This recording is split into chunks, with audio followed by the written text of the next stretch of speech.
Hello, hello, hello. Oh, hello. I'm ringing to speak to Harry. Speaking.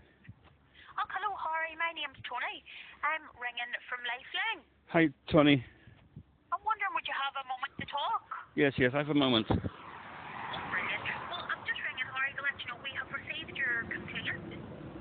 So Oh, we're processing that. So we are hopefully going to be speaking to the councillor. But I suppose in the interim period, I wanted to touch base with you. I suppose we were concerned about your well-being. yeah, me too. I'm concerned about it because I've not been able to access my medical care, and it's causing me major, major, major problems, bigger than I could have imagined.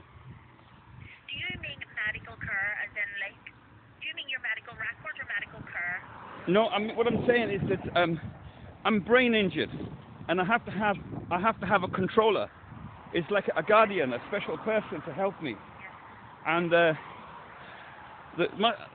I've not been able to locate where my social worker is, because Okay. the problem is that I'm right between northern and southern trusts. So although I live in the southern area, apparently I'm with the northern trust, and being brain injured, that's a big problem for me because I can't differentiate between one or the other, and so I don't know who to go to, and whatever referrals my GP was making, Robin Hindman, has not referred me to the correct people who can make sure that I'm aware that I need a guardian, and I have to be aware that my guardian needs training and to know where to get the training from. And it's led me into a huge amount of trouble. Okay. And Harry, do you have a GP? Oh, my GP has retired, Robin Hindman, and the guy who replaced him was a young chap, and he wasn't as good as Robin Hindman. He didn't understand that I need a greater level of confidentiality. Being a brain-injured person, I'm often targeted by people who think, he's disabled. It doesn't matter. You know, we can easily pull a fast one on him. Or, well, he's disabled, we can easily ignore him because he hasn't got the ability to stand up for himself. So if we do something wrong, it doesn't matter because it's going to have no comeback on us. And so, because of these general attitudes and the lack of resources available, I ended up in the situation I'm in. Yes. So you don't have a GP, is that what you're saying?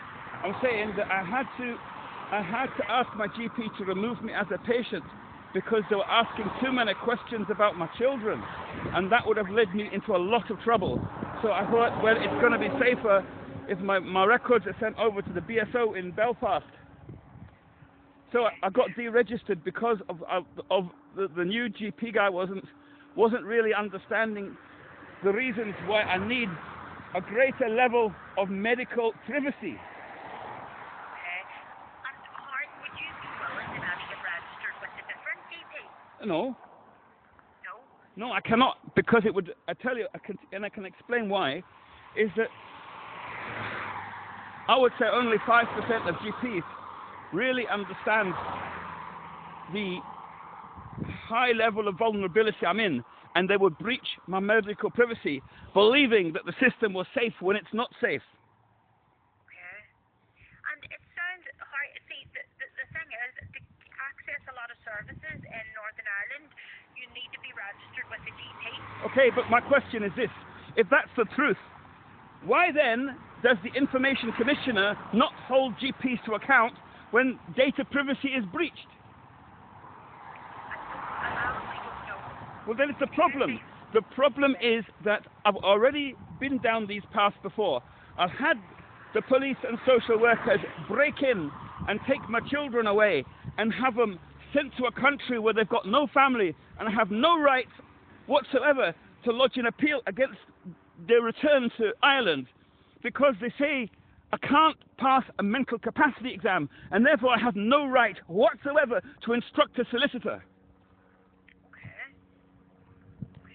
Do you know? Do you understand that to instruct a solicitor, you have to have mental capacity, and I don't have that. Okay. Okay. I can understand. And I suppose at the minute, Harry, our concern is about your well-being. Aye. Me too. It sounds like because you don't have access to GP, you're going to struggle to access their services. Well, there's a counter argument to that, because if the services don't exist, all that's going to happen is I register with a GP, they breach my medical privacy, a lot of bad things happen to my family, and even if bad things didn't happen to my family, the services that I require don't exist. I can prove it.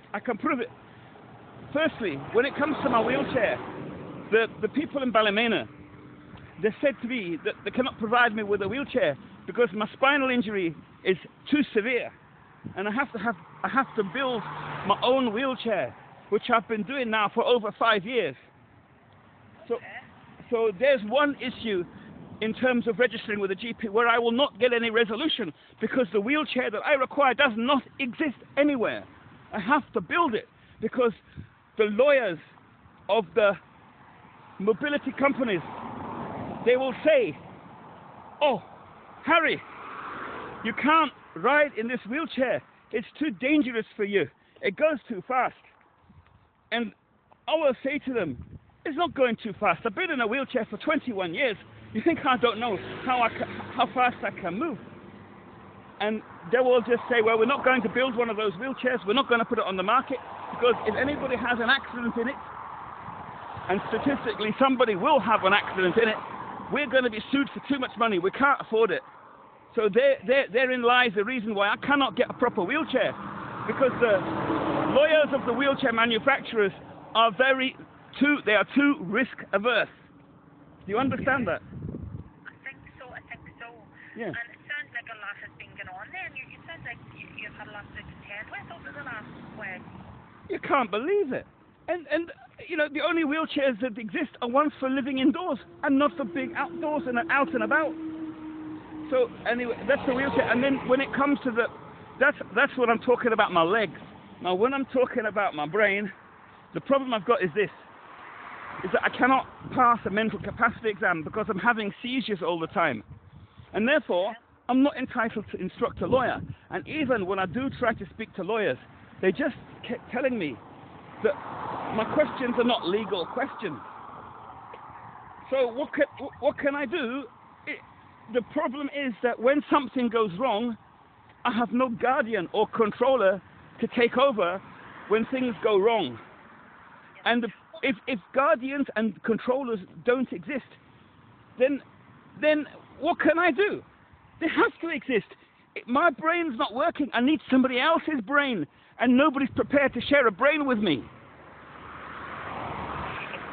Hard people are entitled to freedom, representation, even when they do have their maybe lack of capacity in certain areas. But I understand what entitled is, and I understand what the reality is, and the two don't match up. And it sounds like you maybe need support around that. What support? People, I'll tell you what's going to happen.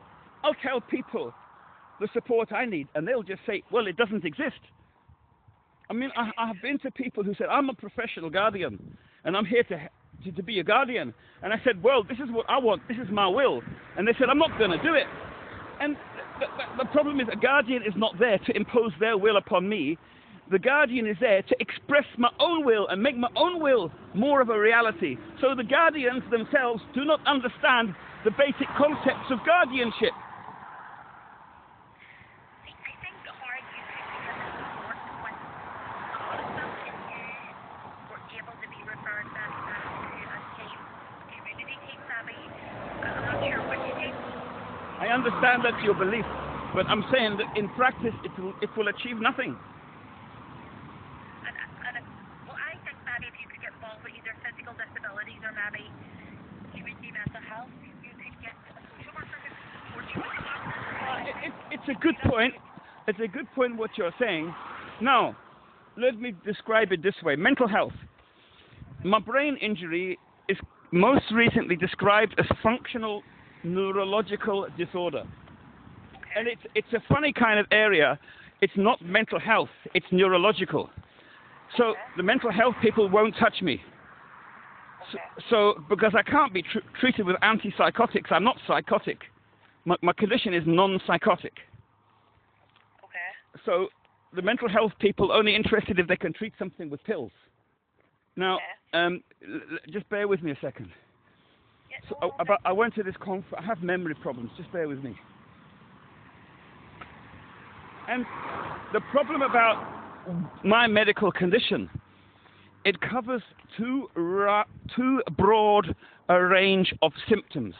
Now, do you remember in the papers over some years ago, there were people who were claiming that they were sensitive to electromagnetic radiation, and when they used a mobile phone, it gave them a headache. Don't ring a bell, but I'm not... Well, what I'm trying to explain to you is that there is absolutely no... I went to a conference on Friday and I learned all about this. So this is, they are saying, one group of people are saying, well, this is a functional neurological disorder. And on the other hand, all of the science says is that if you put out a newspaper article telling people that there is a condition whereby people can be sensitive to electromagnetic radiation, a lot of people will start believing that they have this medical condition. And it only exists because of suggestion and thought. And so people generally just don't believe this condition exists. There was another doctor talking about one of his patients who believed her arms and her legs did not exist. And yet she was able to stand up, go to the TV and switch the TV on. And when she was asked, if you've got no arms and legs, how can you do that? And she had no explanation. You would say that these people are deluded. And so the problem is that in terms of my condition, as you can hear at the moment, it probably sounds like I'm talking very loud and I'm shouting. But I'm not shouting, I'm not trying to be rude, and I'm not trying to be aggressive. But this is how my speech problem comes across. And it's highly offensive, it's highly antisocial, it's very unaesthetic.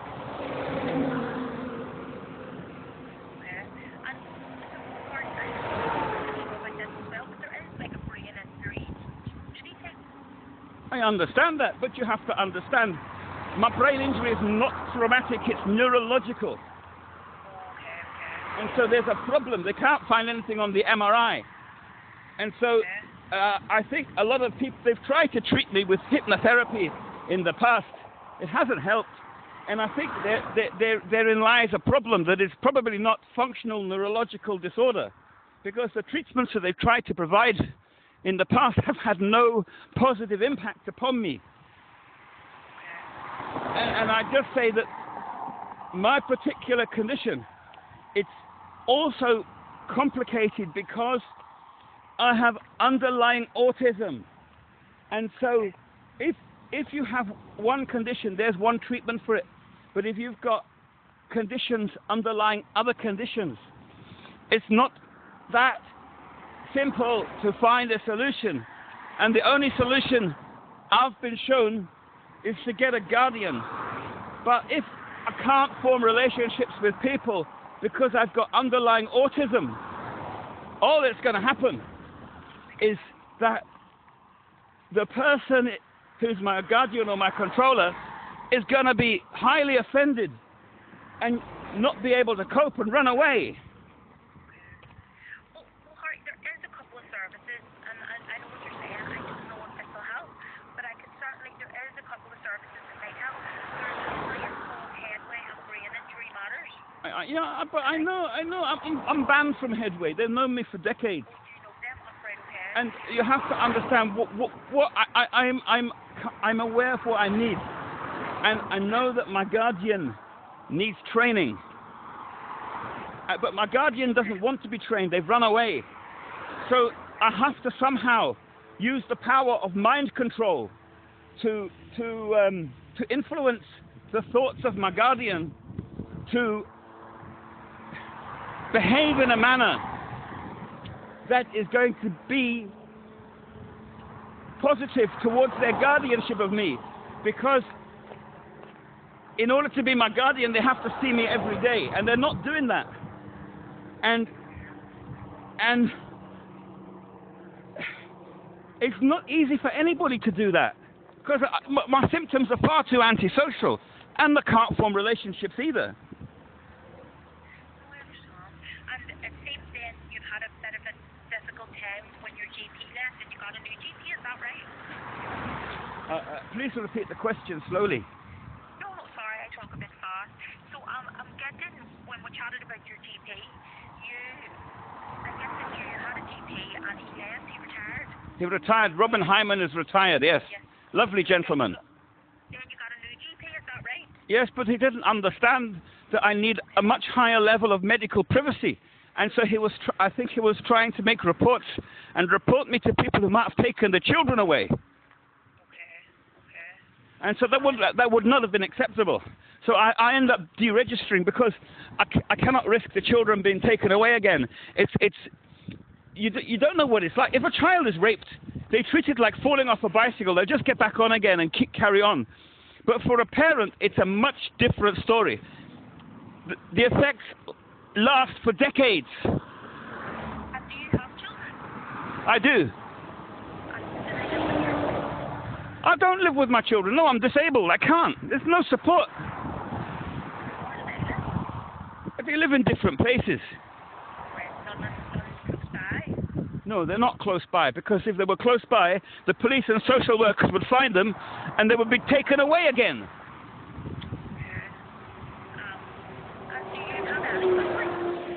I have family. I've got family. Okay, but they're over on the mainland.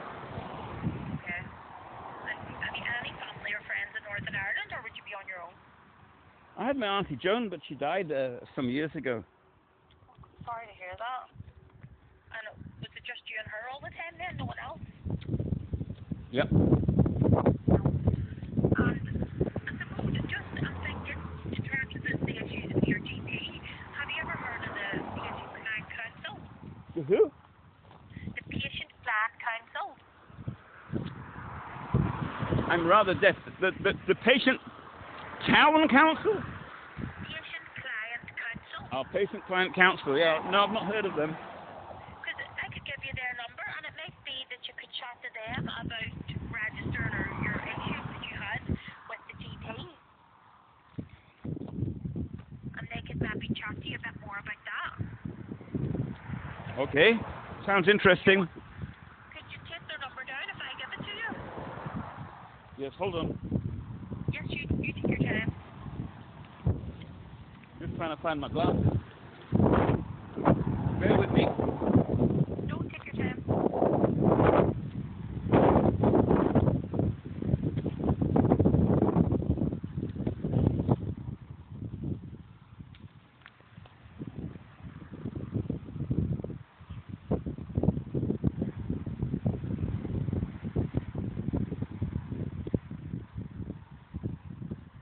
Yes, what's the number, please? It's 0800 Yeah. 917 917, yeah. 022 Yeah. 2. I've got that written down now. Brilliant. And that's maybe just about your GP. I suppose, Harry, in terms of you and your well-being, are you, in terms of your mental health, how are you?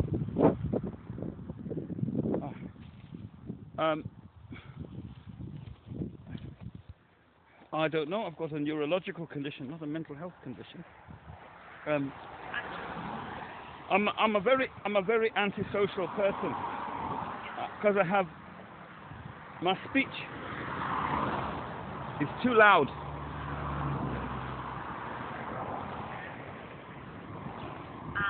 And are you having any thoughts of wanting to harm yourself No. at the moment? No. And any thoughts of wanting to harm maybe other people? No. No. And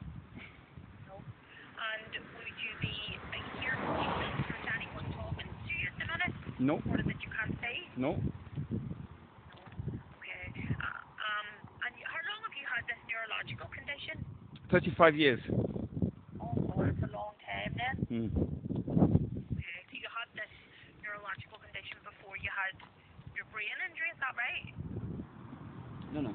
I had the autism since I was born in 1963, and I had the neurological brain injury since 1990. Okay.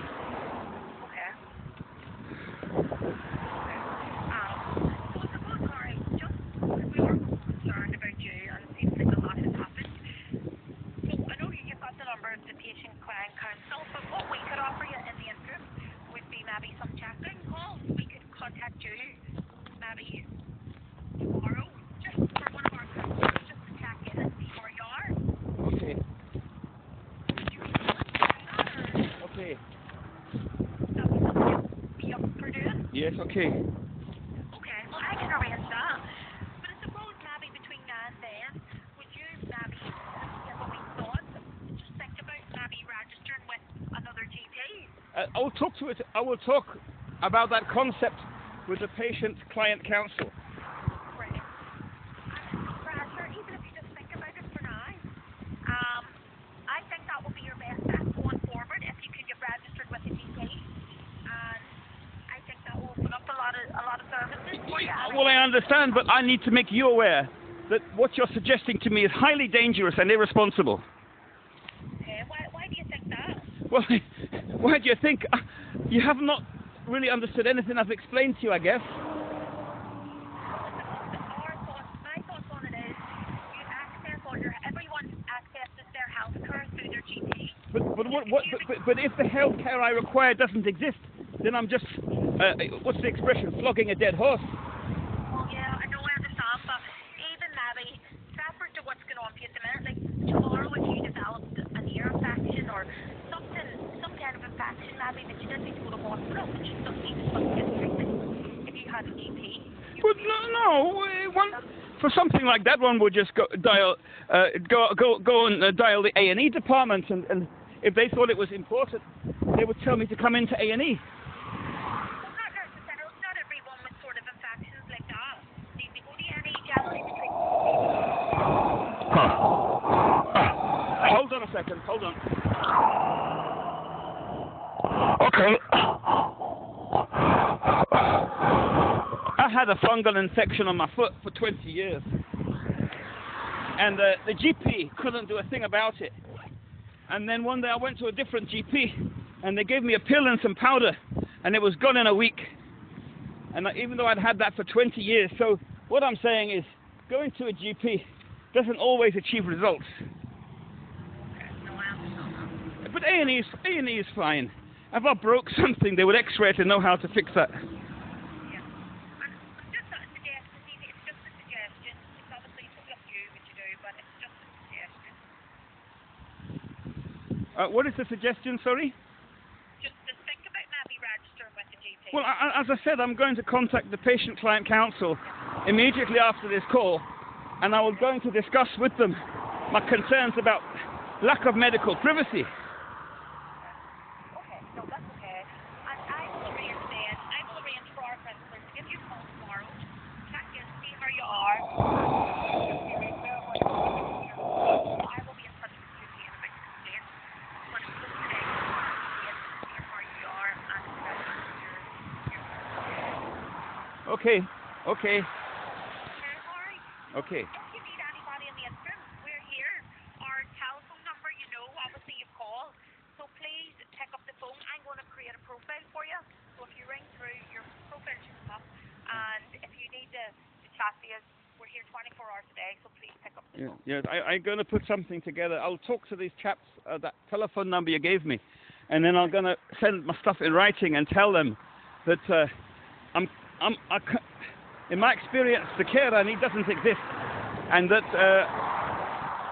the only thing that will happen if I register with a GP is my privacy will be breached and the children will be harmed. Okay. Well, I will leave that with you then, Harry, and I will be in touch with you soon. Okay? Aye, thanks very much for calling. It's appreciated. Thank you. No worries, and take care of yourself. Aye, thank you. Bye-bye. Bye. Bye.